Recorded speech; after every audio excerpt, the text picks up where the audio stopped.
Idália Sá Chaves, 84 anos, troviscal. Mulher da escola, do ensino, da educação. Foi das primeiras pessoas do país com licenciatura em Educação Física. Tem uma ligação de 36 anos à Universidade de Aveiro. Esteve mesmo no impulso da criação desta universidade. Recorda o 25 de Abril com tamanho detalhe que até emprestou à data os seus relatos poéticos e outros. E foi a primeira mulher a usar calças na cidade. Grândola Vila Morena, terra da fraternidade. O povo é quem mais ordena dentro de ti, ó cidade. 25 de Abril, um olhar de Oliveira do Bairro. Memórias, registros, esperanças e relatos. O testemunho de quem viveu uma revolução que marcou um novo rumo no futuro dos portugueses. 25 de Abril, um olhar de Oliveira do Bairro. É um podcast do Jornal da Bairrada em parceria com o município de Oliveira do Bairro, inserido nas comemorações da Assembleia Municipal dos 50 anos da Revolução dos Cravos. Este podcast foi gravado na Radiolândia, Museu do Rádio, em Bustos.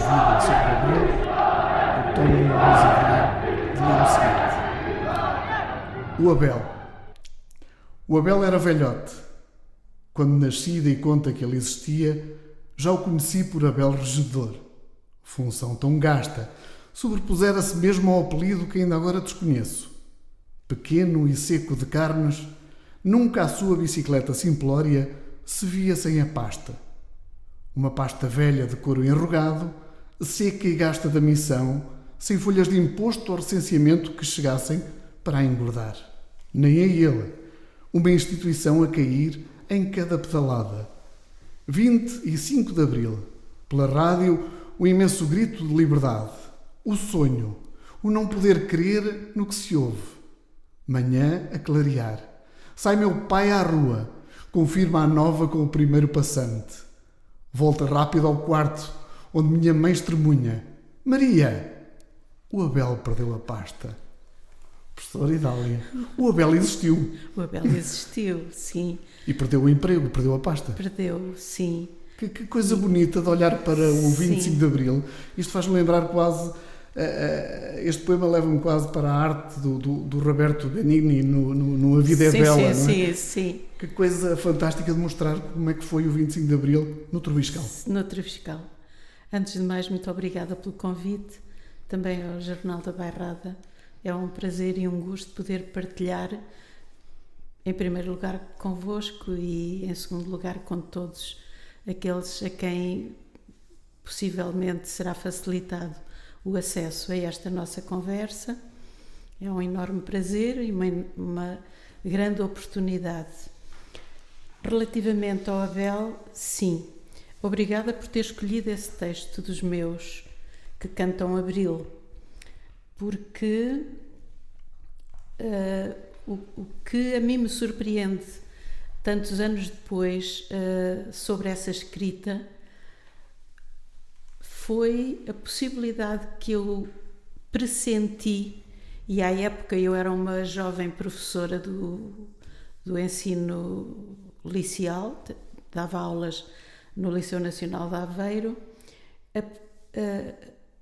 a percepção que eu tive de que quando há uma revolução, uma festa, uma celebração, a celebração é feita pelos que ganham, por aqueles que atingem um determinado objetivo que estava na mente há muito tempo e pela qual efetivamente tinha havido anos e anos de luta até esse dia glorioso, essa manhã clara e limpa, como dizia a Sofia, e de repente eu senti-me tocada pelos perdedores, ou seja, não pelo Abel, mas pelo Sr. Abel, que era como nós lhe chamávamos, não pelo Sr. Abel em particular e enquanto pessoa, mas por aqueles que, para colocarem pão na mesa aos seus filhos, desempenhavam as suas funções com o melhor que podiam e o melhor que sabiam. Mesmo estando ao serviço da ditadura. Mesmo estando ao serviço da ditadura, sem que isso signifique compromisso e complicidade com a própria ditadura. esta minha dimensão de sentir não só o regozijo da vitória, mas a compreensão sociológica daqueles que não têm outras condições para ser livres de sobreviver, têm no interior do sistema de encontrar as formas de sobrevivência. E de facto ainda hoje, tantos anos depois, com 84 vão lá 50 anos, tantos anos depois eu lembro-me da figura do Sr. Abel, magríssimo, a bicicleta paupérrima, a pasta velhíssima. Sentia-se que aquele homem não se tinha aproveitado do regime e que o regime, esse sim, não tinha cuidado dele, porque a pasta estava enrugada, a aldeia era pequena, não tinha papéis suficientes, mas o que me tocava mais e o que me tocou para escrever isso é que ele próprio estava enrugado na pobreza a que a ditadura o submetia sem que ele quase desse conta. Escreveu Abril sempre com esta paixão? Sempre com esta paixão, sim. Mas o único texto onde me é muito claro este olhar atento que a revolução não é só apenas dos vencedores.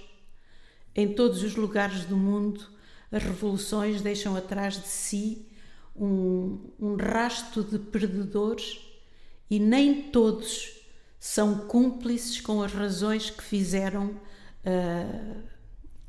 acontecer a revolução e estão lá porque não podem deixar de estar. E na sua vida, teve sempre este olhar de 360 graus, sempre a toda a sua volta, tudo o que acontecia? Não tive na minha vida toda, mas tive a sorte de desde muito cedo ser chamada a atenção, tem outra conotação neste momento, de ser alertada pelo meu pai e pela minha mãe para as circunstâncias de cada um e para as circunstâncias da vida, para os contextos. O meu pai foi um dos músicos da famosa banda do Troviscal e, portanto, percorremos não só a bairrada, mas diríamos até às grandes romarias do Minho, da Beira Alta e da Beira Baixa. Nós acompanhámos o meu pai para a banda e cada viagem era uma lição não só de geografia, aqui é Lausanne, aqui é Arcos de Valdevez, aqui sempre com imenso êxito da própria banda, mas era uma lição de sociologia avant la lettre, antes de eu saber sequer o que era sociologia e que ela existia como saber codificado numa disciplina.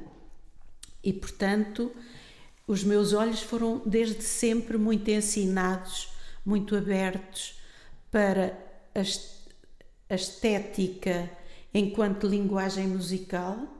Ainda hoje olho com a mesma paixão e com o mesmo tremor de emoção para as bandas filarmónicas. Emociono-me, a pele fica enrugadinha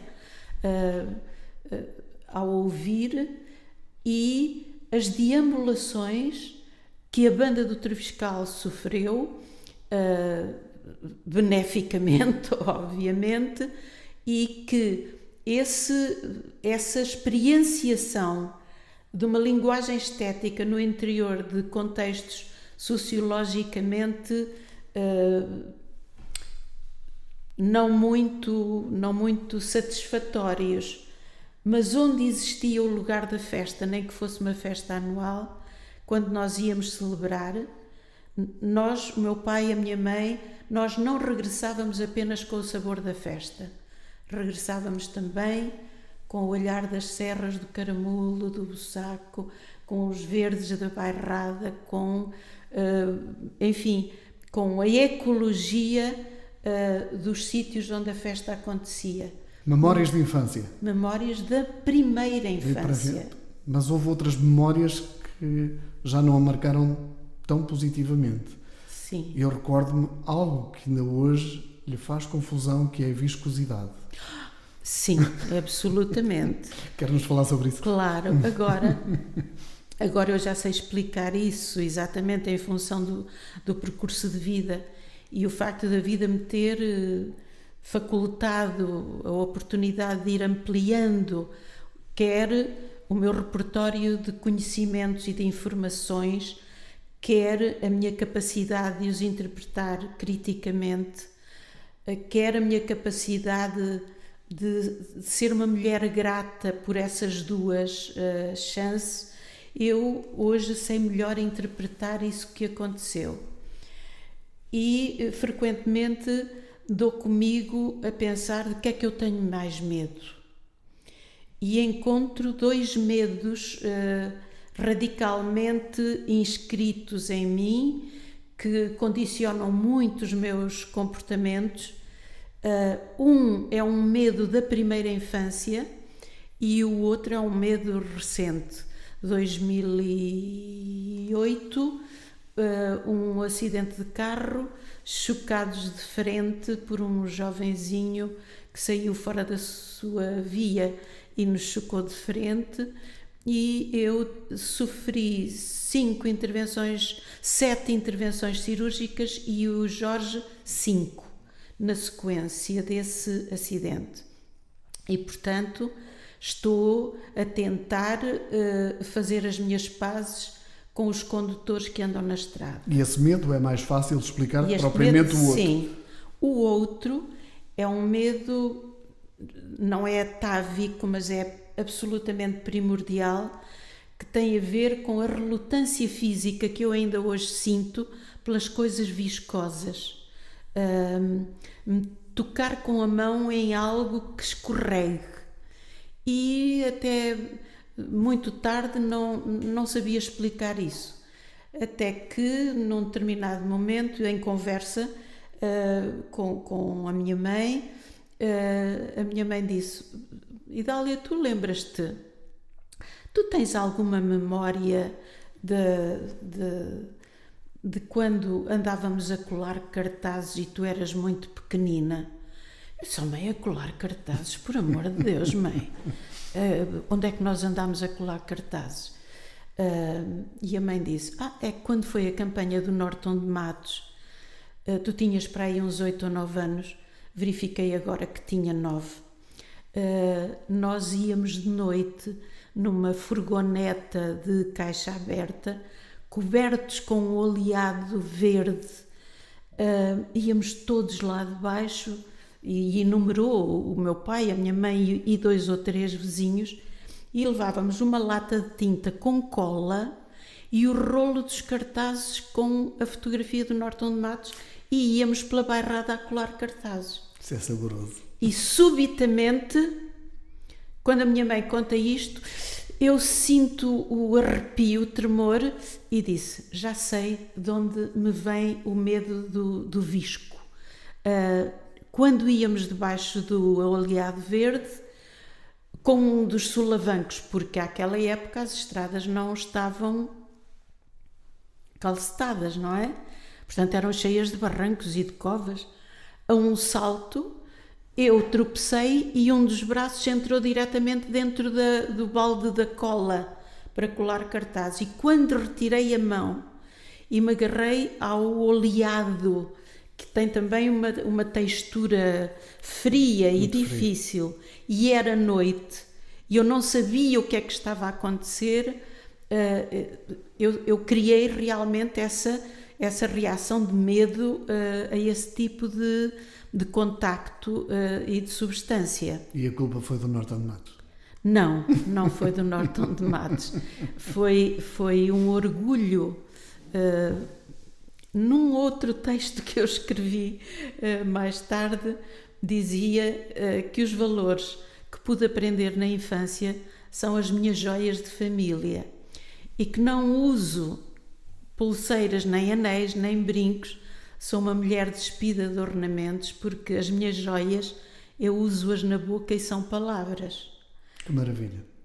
E tem esta particularidade e esta oportunidade de viver esta máquina do tempo, e que nós só estamos aqui com com míseros minutos de conversa e que já viajámos. Sim, sim. E ainda não chegámos àquilo que queríamos, mas tínhamos de fazer esta analepse e perceber um pouco também daquilo que é a professora Idália Sá Chaves. E sabe que agora até já tolero melhor as situações de visco. A sério? Por exemplo, já como pudim, sem sentir nenhuma relutância. Era uma pena se não conseguisse resolver isso.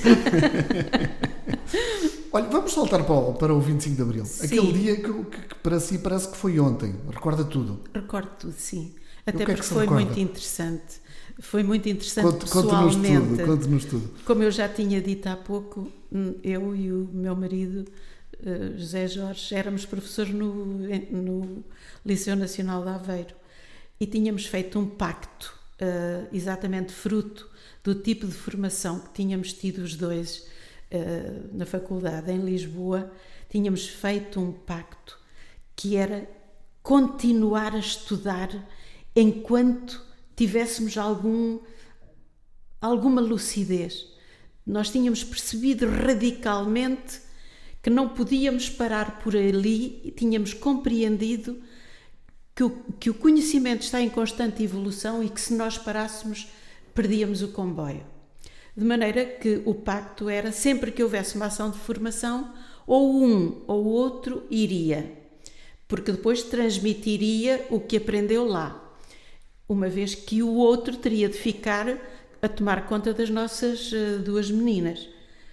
No dia 24 de Abril, calhou a vez ao Zé Jorge de ir frequentar uma ação de formação à Universidade de Lisboa, que ia durar 3 dias. Foi ele e um colega nosso de profissão, o José Valentim. Curiosamente, fui testar o que vou contar a seguir com o colega Valentim há 3 dias. Disse: Valentim, conte lá como é que foi a ida na véspera do 25 de Abril. E, portanto, o que vou contar é absolutamente fidedigno. O Jorge e o José Valentim saíram no Carocha, no Volkswagen de Valentim, rumo a Lisboa, às 4 da manhã. Quando chegaram a meio caminho, ligaram o rádio para ir com a viagem um pouco mais... Levar aquela companhia, não é? Uma companhia, não é? E a rádio estava a dizer: aqui, Rádio Clube Português, vamos ouvir uma canção que é um hino à liberdade. Vai cantar Paulo de Carvalho. E o Zé Valentim disse: oi Dália, e nesta altura o Zé Jorge virou-se para mim e disse assim: opa, a rádio tem um programa novo. Estava a preparar-se. Isto é um programa novo. Isto não é costume. Bem, fomos vendo até que vimos que era efetivamente o MFA a fazer a primeira comunicação. Estávamos nós a chegar a Vila Franca de Xira e a estrada encontramos uma coluna militar que ia de Vila Franca a caminho de Lisboa, tal como nós. Então, enfileirámos atrás da primeira Panhar, uma autometralha, não sei dizer o nome técnico, um dos carros de combate do Exército. Encaixámos e fomos até Lisboa entre dois destes veículos, incorporámos e fomos até Lisboa a fazer parte da coluna que ia ocorrer. São intervenientes na primeira fila da Revolução. Exatamente. De maneira que, quando chegaram perto de Lisboa, o Zé Jorge ligou para mim. Eram 6 da manhã e disse: Dália, olha, está a acontecer uma revolução. Eu estava deitada a dormir e disse: está agora a acontecer uma revolução, Zé Jorge, por favor, poupa-me, tu estás a brincar comigo? Não, é verdade, vamos aqui na coluna militar e está a acontecer uma revolução. Se eu não regressar, não fiques nada preocupada que nós vamos diretos à faculdade para... E, portanto, soubemos do 25 de Abril, não apenas pelas notícias da rádio, mas pelo facto do Jorge e do Valentim terem incorporado a coluna desde Vila Franca até Lisboa. Tal qual um repórter ali na frente de combate. Exatamente. E como é que foi o seu dia? Um programa novo. Um programa novo. Agora que estamos aqui na rádio. Cheio de liberdade, não é? Cheio de músicas Sim. incentivadoras. Olha, e como é que foi o resto do seu dia? Como é que depois... O resto do meu dia foi, efetivamente, levantar, levar as meninas à escola e ir para o liceu para dar as minhas aulas. E, como pode imaginar, porque é muito novo, só pode imaginar, Só que imaginar. pena, só imaginar.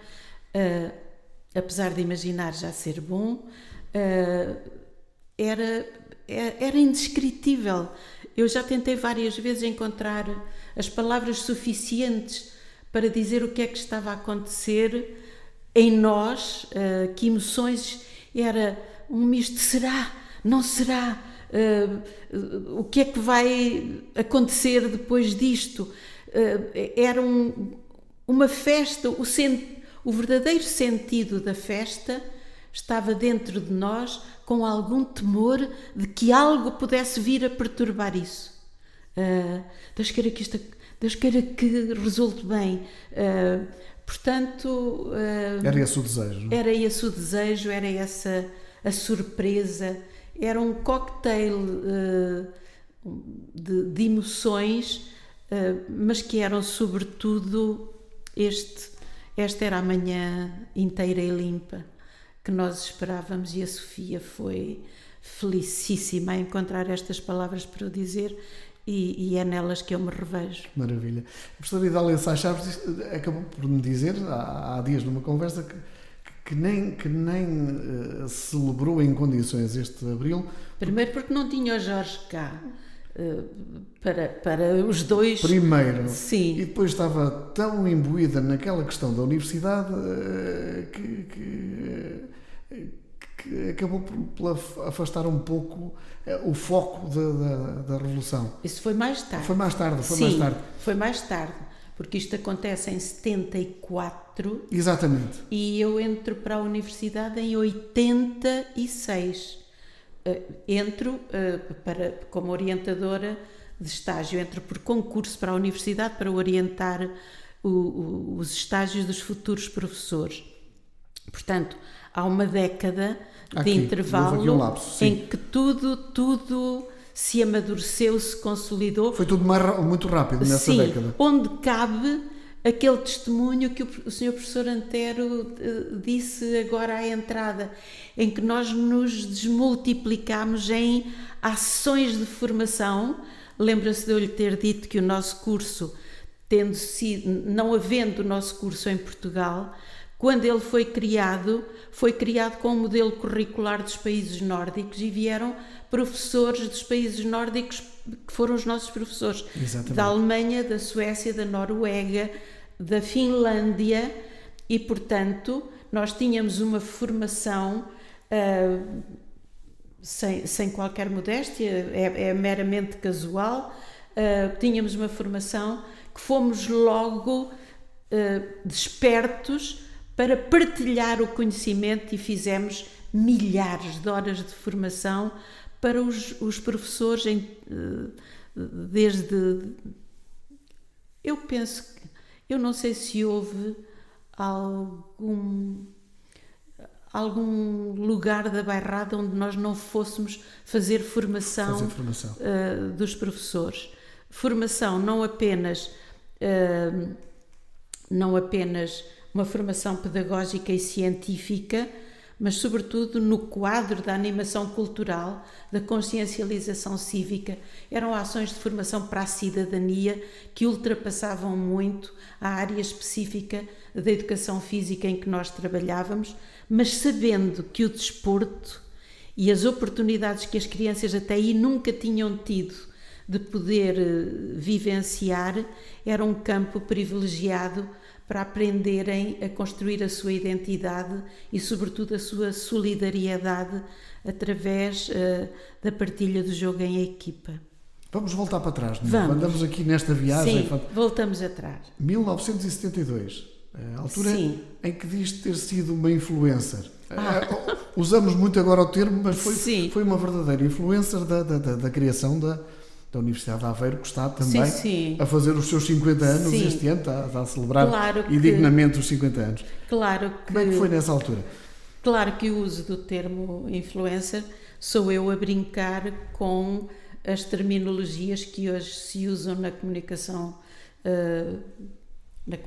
social. No sentido, naquela altura nem o termo existia, claro, e sobretudo não era atribuído. O que eu era,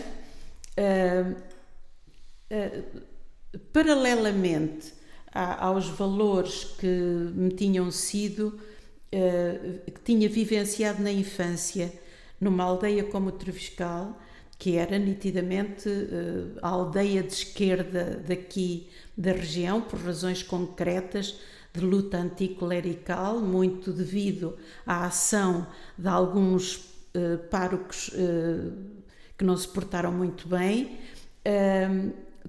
Para além dessa consciência cívica, eu tive a sorte de ter uma mãe que tinha um particular gosto pela palavra, uma sensibilidade raríssima e uma inteligência ainda mais rara, de maneira que, mais excepcional, de maneira que a minha mãe tinha, desde a mais pequena infância, tinha recitado para mim ao serão imensos poemas que eram tão só aqueles que vinham nos livros da escola primária dela, e que ela tinha frequentado apenas até à 3ª classe, porque nessa altura o máximo a que uma menina podia aspirar era fazer a terceira classe. Já aí havia alguma discriminação, porque o meu pai pôde fazer a 4ª classe, com 17 valores e distinção. Portanto, eu tive a oportunidade e a felicidade de ter estes dois pais. Quando a minha mãe despertou em mim o gosto pela palavra, e o gosto pela arte, e pelo som das palavras e pela beleza do cotidiano, despertou em mim também o gosto pela escrita. Eu passei a querer escrever as coisas que eu achava muito bonitas porque tinha medo de as esquecer. Posso usar palavras suas? A efervescência era de tal modo boa, escrevia tudo, as emoções não cabiam em mim. Era isso mesmo, já não me lembrava de ter escrito isso. É isso mesmo. E então eu comecei a escrever pequenos textos no então estilo em voga da short story, que não eram mais do que flash instantâneos sobre o real, de coisas que eram verdadeiramente fascinantes, quer pelo bem que representavam, quer pela consciência que eu tinha de coisas que não estavam bem, por exemplo, relativamente ao papel das mulheres, àquilo que as minhas tias, as minhas primas, as minhas avós, não sei se viu um texto meu, Bairrada, minha avózinha, onde eu conto a história dos meus 5 avós, e que apresentei numa comunicação, no encontro de jornalistas da Bairrada, onde toda a gente perguntou: mas o que é que a Idália está a dizer? 5 avós, todos nós temos 4. É no texto que eu explico porque é que tenho 5. Bem, eu comecei a escrever e para mim, para salvaguarda, para ter um património de beleza que, quando a memória faltasse, eu pudesse voltar a eles como agora fez. Fez o favor de me fazer, que bom. Afinal, eu tinha razão em querer escrever. Mas a certa altura, algumas amigas professoras no liceu diziam: Idália, tu não tens o direito de ficar com isto só para ti. Fazes favor de publicar. Isto a publicar. Eu sou professora, não. De maneira que, através do Dr. David Cristo, que na altura dirigia o Litoral, já nem me lembro bem como, alguém levou um texto meu e ele disse: quero conhecer esta senhora, e depois fui lá com outra amiga minha que já era colaboradora, a doutora Dulce Souto, e fiquei colaboradora. Tinha um espaço, uma pequena crónica semanal, E então esse papel de influencer é porque, a certa altura, quando este grupo de pessoas que tinha lugar reservado no jornal para uma pequeníssima crónica, para um quase apontamento, como eu era professora, a grande discussão ao nível profissional era se a universidade que estava para ser criada teria lugar em Aveiro ou em qualquer outra das hipóteses que estava em aberto. E resolvemos começar a fazer campanha para que fosse em Aveiro, sabendo que Coimbra já tinha universidade, o Porto também tinha universidade e, entretanto, saiu o Census de 1971. E tiveram que usar o número como argumento. Exato, e eu usei o número como argumento e escrevi um texto que se chama Universidade para Meio Milhão, que era o número que vinha no tal documento, justificando com alguma argumentação já pré-científica que valia a pena ter um centro onde a investigação fosse um local de emergência de mais conhecimento e, portanto, de atração numa força centrípeta das pessoas da região para a frequentarem. Porquê? Porque, entrando estas pessoas na universidade e reconstruindo os seus saberes, voltariam aos seus lugares num movimento agora centrífugo, espalhando o conhecimento reconstruído, reconfigurado, e isto cabe nas ideias de Abril e daquilo que se esperaria que algum dia viesse a acontecer, como veio. Portanto, é por isso que eu, brincando hoje, digo que fui uma influencer avant la lettre, antes de se saber sequer que o termo podia existir. Irreverência saudável. Exatamente. Como ser a primeira mulher a usar calças na cidade. Cabe nos condicionamentos. Dentro desta atividade, a minha atividade principal, obviamente, era a minha função como professora. O hobby, o bom, o lindo, a festa, era todas as semanas poder escrever qualquer coisa sobre as causas nas quais eu estava envolvida. E uma delas sempre foi, por causa da vivência bairradina, o papel da mulher, que eu tinha aprendido aqui na primeira e na segunda infância. Só que, quando eu anunciei aos meus pais que iria para Lisboa estudar Educação Física, obviamente ninguém sabia, não faziam a menor ideia, mas eu fui, completei o curso e voltei a ensinar para o liceu, onde eu tinha sido aluna desde o primeiro até o 7º ano. Quando cheguei, obviamente, uma jovem rapariga, para dar aulas de Educação Física só podia estar com um fato adequado, umas calças de fato de treino e uma blusa. O que era natural. Quando me apresentei para dar as primeiras aulas, fui discretamente chamada à reitoria.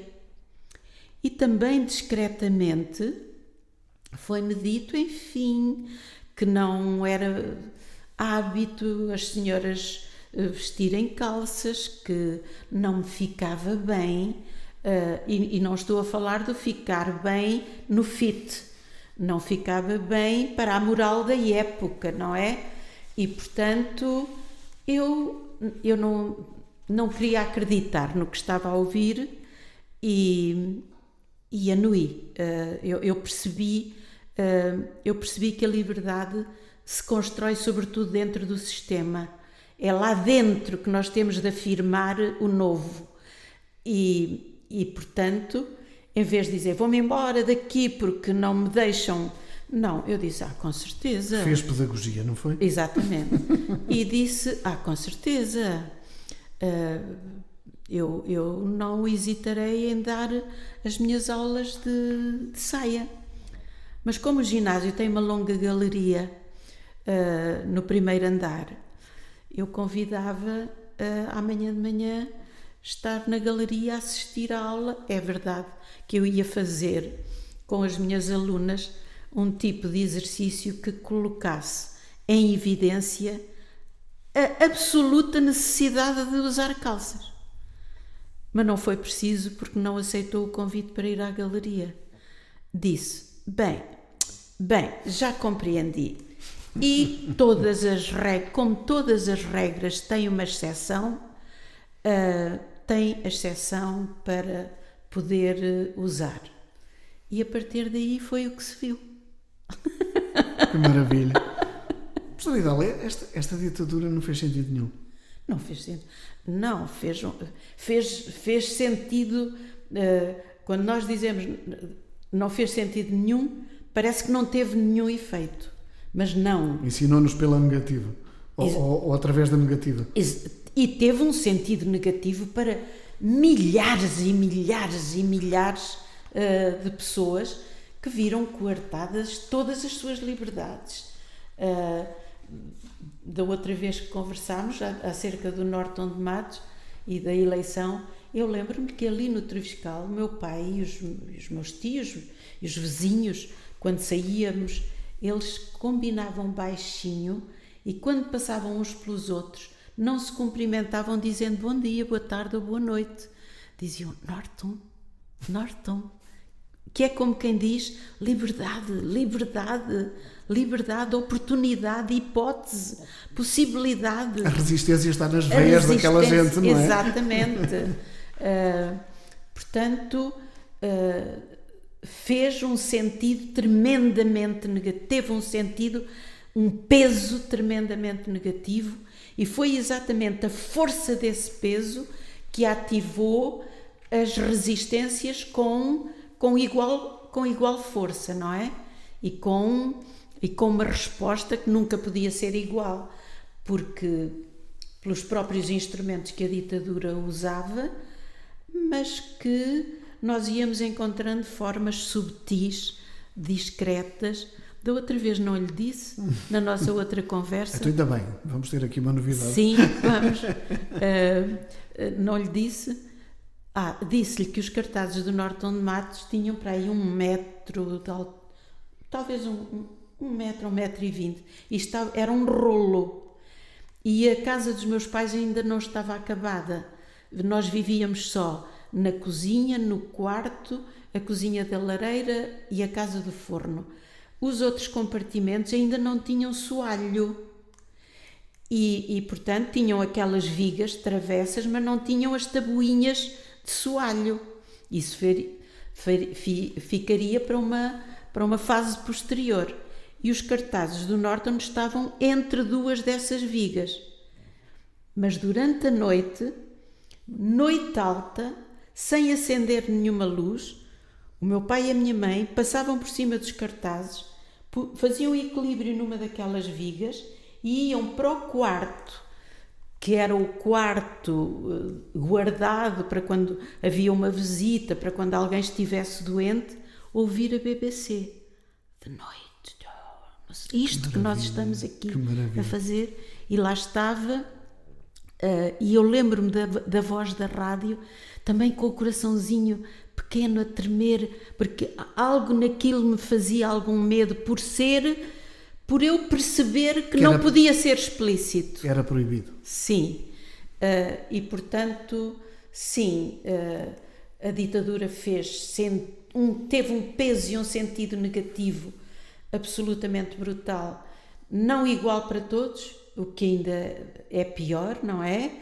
E discriminando e não dando oportunidade às mulheres, que se algum dia ler o texto Bairrada da minha avózinha, verá, pela história que eu conto da minha avó Maria e da minha avó Clotilde, como é que eram as relações como foi com elas, e pelas suas condições, que eu disse, não, isto comigo não vai acontecer. Isto parou aqui. Porque comigo isto não vai acontecer. Porque era uma consciência muito, muito viva. Também ainda não lhe disse que um dia o Rotary convidou-me em Oliveira do Bairro para ir ao largo da praça, ali onde está agora a estátua do Sértima, dali daquele lado, para ir conversar num café-concerto quais tinham sido os 5 livros, o livro da minha vida. Qual é que eu identificava como onde é que eu tinha aprendido as coisas essenciais? E eu disse, com certeza eu aceito, sim senhor. E disse, mas com uma condição, eu tenho que levar 5 livros. Professora, traga. Isto já foi depois do 25 de Abril. Eu levei, pousei os 5 livros e como era 4 homens, o senhor comandante dos bombeiros, várias pessoas, e eu era a única mulher, deram-me a prioridade. E então o moderador disse, professor, então qual foi, como estava combinado, o livro da sua vida? Eu sei que tem mais, mas por onde quer começar?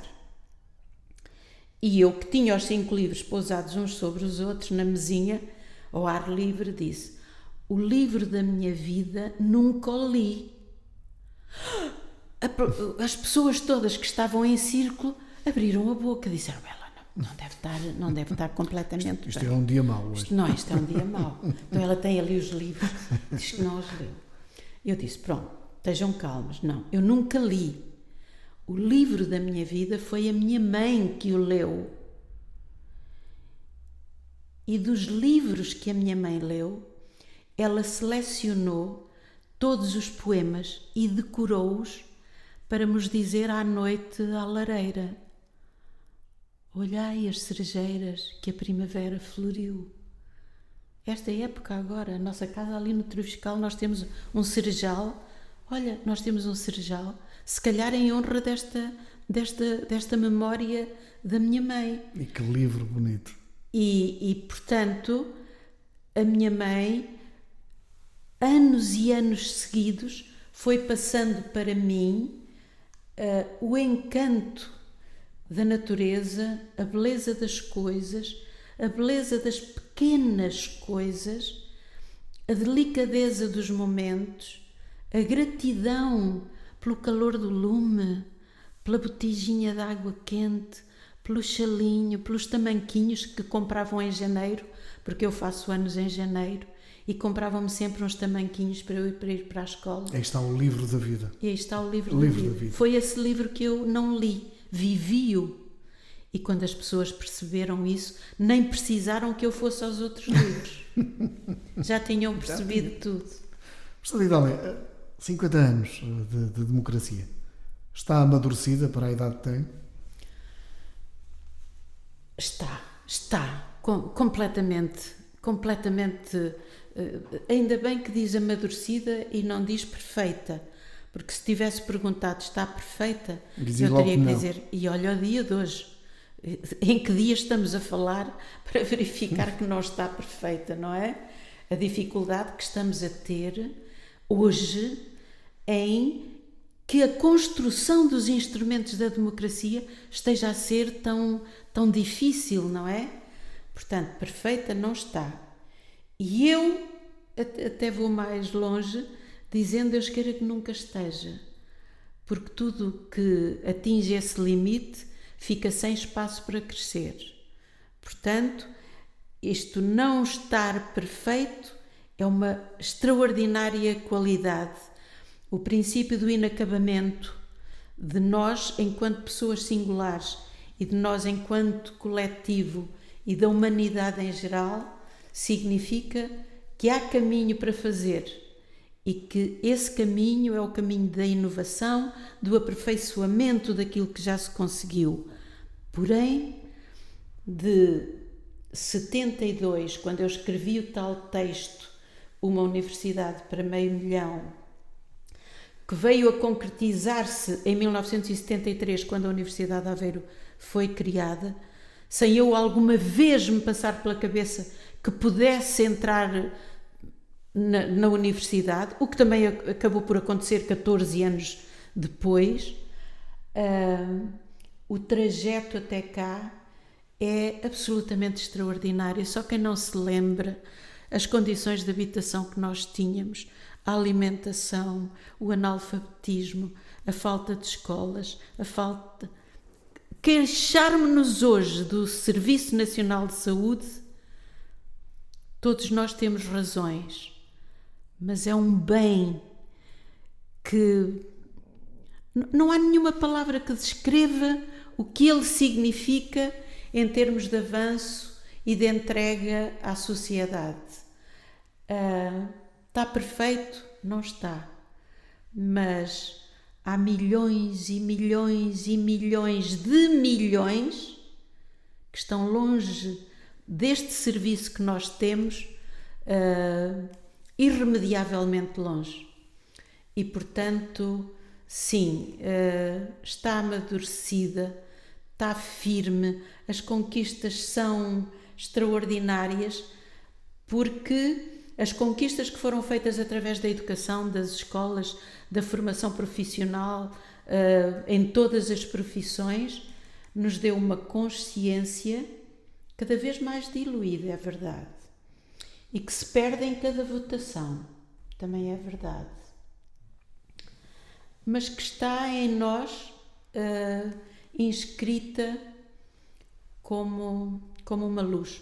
Conhece aquele texto de Jorge de Sena, uma pequena luz, bruxuleante, mínima, mas é uma luz. E essa luz bruxuleante, pequenina, que o Jorge de Sena fala maravilhosamente, está em cada um de nós e, de facto, não passarão. E que essa luz não se apague. Viva a liberdade. Viva a liberdade. Obrigado por estar connosco. Muito obrigada. Até uma próxima. Grândola Vila Morena, terra da fraternidade. O povo é quem mais ordena dentro de ti, ó cidade. 25 de Abril, um olhar de Oliveira do Bairro. Memórias, registros, esperanças e relatos. O testemunho de quem viveu uma revolução que marcou um novo rumo no futuro dos portugueses. 25 de Abril, um olhar de Oliveira do Bairro. É um podcast do Jornal da Bairrada em parceria com o município de Oliveira do Bairro, inserido nas comemorações da Assembleia Municipal dos 50 anos da Revolução dos Cravos. Este podcast foi gravado na Rádio Holândia, Museu do Rádio, em Bustos.